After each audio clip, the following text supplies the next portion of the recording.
भारत का चंद्रयान 3 चांद के उस हिस्से में पहुंचा है जो हमें नहीं दिखता है। सवाल है, आखिर चंद्रमा का एक ही हिस्सा हमें क्यों दिखता है? चांद खुद भी अपनी धुरी पर घूमता है और पृथ्वी के गुरुत्वाकर्षण बल के कारण चंद्रमा उसके चारों ओर चक्कर लगाता रहता है। धरती का यही गुरुत्वाकर्षण बल हमें चांद के दूसरे तरफ को देखने नहीं देता। दरअसल चांद में पृथ्वी से जुड़ा एक गुरुत्वाकर्षण केंद्र है। गुरुत्वाकर्षण केंद्र चांद के बीच में नहीं बल्कि उस हिस्से में है जो धरती की तरफ है। पृथ्वी का गुरुत्वाकर्षण बल चांद को अपनी तरफ खींचे रखता है। इसी वजह से चांद एक ही स्थिति में धरती के चारों तरफ घूमता रहता है और चंद्रमा का दूसरा हिस्सा धरती से नजर नहीं आता। धरती से 3,84,000 किलोमीटर की दूरी तय करके चांद पर पहुंचा विक्रम लैंडर चांद के उस दक्षिणी ध्रुव के तिलिस्म को तोड़ने वाला है। इसरो के मुताबिक चंद्रयान 3 के 3 अहम मकसद है। पहला, विक्रम लैंडर की चांद के दक्षिणी सतह पर सुरक्षित और सॉफ्ट लैंडिंग। दूसरा, प्रज्ञान रोवर को चांद की सतह पर चलाकर दिखाना। तीसरा, वैज्ञानिक परीक्षण करना जिसकी धमाकेदार शुरुआत हो चुकी है। चंद्रमा के रहस्यों की खोज में सबसे पहली कामयाबी 1959 में तब के सोवियत संघ को मिली थी, जो अब रूस के नाम से जाना जाता है। 12 सितंबर 1959 को धरती से लॉन्च किया गया रूस का स्पेसक्राफ्ट लूना 2 चांद की सतह से जा टकरा। 7 बरस बाद 1966 में सोवियत संघ ने एक बार फिर चांद पर दस्तक दी।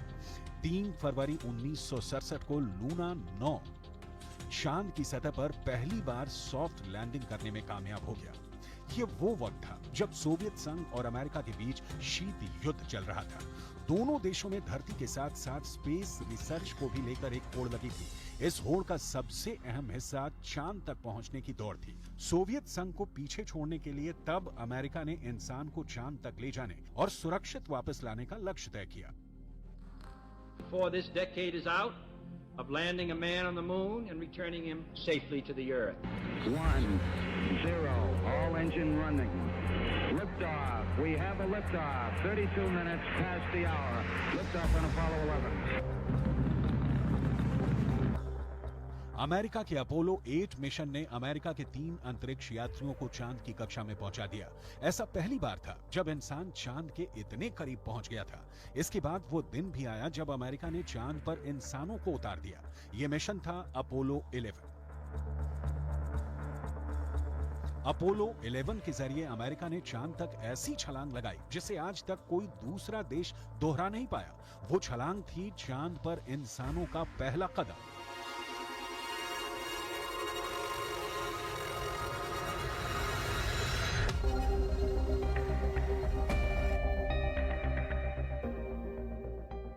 जुलाई 1969 को अमेरिका के अंतरिक्ष यात्री नील आर्मस्ट्रॉन्ग चंद्रमा पर पैर रखने वाले पहले इंसान बने थे।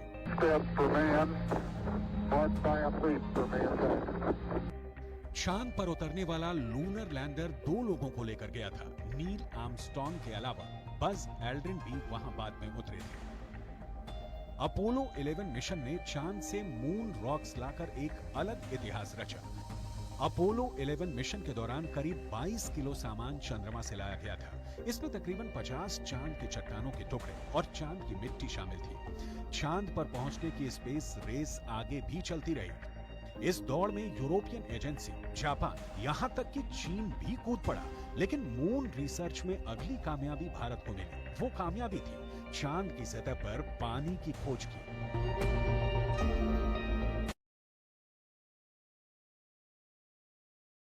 चंद्रयान 3 की सफलता के बाद दक्षिण अफ्रीका के जोहान्सबर्ग में प्रवासी भारतीयों ने प्रधानमंत्री नरेंद्र मोदी का जोरदार स्वागत किया और सैकड़ों की संख्या में पहुंचे प्रवासी भारतीय हाथों में तिरंगा और चंद्रयान के पोस्टर लिए दिखे।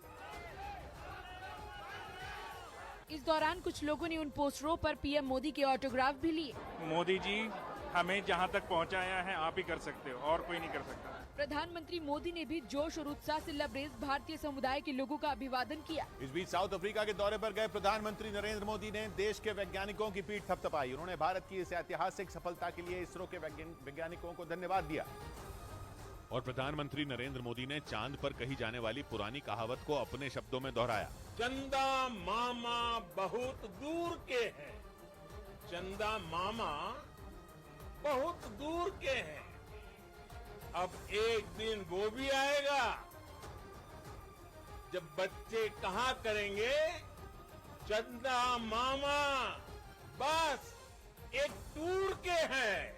उन्होंने वैज्ञानिकों की तारीफ करते हुए बताया कि धरती पर लिया संकल्प भारत के वैज्ञानिकों ने साकार कर दिया। अंतरिक्ष में हिंदुस्तान की सबसे बड़ी छलांग के मौके पर प्रधानमंत्री मोदी वीडियो कॉन्फ्रेंसिंग के जरिए दक्षिण अफ्रीका से लगातार इसरो की टीम से जुड़े रहे। इस दौरान उन्होंने लैंडर के चांद पर उतरने की पूरी प्रक्रिया को जोहानिसबर्ग में बैठकर देखा और जैसे ही लैंडर विक्रम ने चांद की जमीन को छुआ, प्रधानमंत्री ने भी हाथ में तिरंगा लेकर भारत की इस कामयाबी का जश्न मनाया। और इसके साथ ही उन्होंने चंद्रयान 3 की कामयाब लैंडिंग के तुरंत बाद इसरो के चीफ एस सोमनाथ को फोन कर बधाई दी। इस दौरान पीएम ने जल्द ही इसरो मुख्यालय पहुंचकर उनकी टीम से मिलने का भरोसा भी दिया। और इस दौरान प्रधानमंत्री काफी खुश दिखाई दिए। लैंडर के चांद की सतह पर उतरने के बाद इसरो चीफ स्टेज पर आकर वैज्ञानिकों की हौसला अफजाई कर रहे थे। उसी वक्त उनके पास दक्षिण अफ्रीका से प्रधानमंत्री का फोन आ गया। आपको, आपकी पूरी टीम को बहुत बहुत बधाई। जल्दी मैं आप सबको रूबरू में भी बधाई दूंगा। इसरो चीफ एस सोमनाथ ने भी प्रधानमंत्री की तारीफ की। Congratulate all of us and said that he would like to come and personally congratulate each one of us. प्रधानमंत्री ने इसरो चीफ को यह भरोसा भी दिया कि अंतरिक्ष में भारत के कदम अब और तेजी से बढ़ेंगे। उधर भारत के चांद फतेह करने पर पाकिस्तान के लोगों ने भी बधाई दी है, लेकिन कई लोग इसी बहाने वहां की सरकार पर भी निशाना साधते नजर आए। क्योंकि भारत से मुकाबला करने के सपने देखने वाला पाकिस्तान लगातार कंकाली की दलदल में धंसता जा रहा है। इसलिए जब भारत ने अंतरिक्ष में इतनी बड़ी कामयाबी हासिल की तो पाकिस्तान के लोगों ने भी कह दिया कि उन्हें भारत से सीखना चाहिए। ऑल इंडियंस को मैं कहना चाहूंगी कांग्रेचुलेशंस, और पाकिस्तान को कहना चाहूंगी कुछ सीख लो यार। कई लोगों ने कबूल किया कि पाकिस्तान के मुकाबले भारत बहुत आगे निकल चुका है। आज तक बिजली के बिलों में खेल रहे हैं और वो लोग जो है वो चंद्रयान के साथ खेलने के बल्कि कामयाब हो चुके हैं। पाकिस्तान के अखबारों और टीवी चैनलों पर भी भारत से मिशन मून की गाथा सुनाई जा रही है। उधर चंद्रमा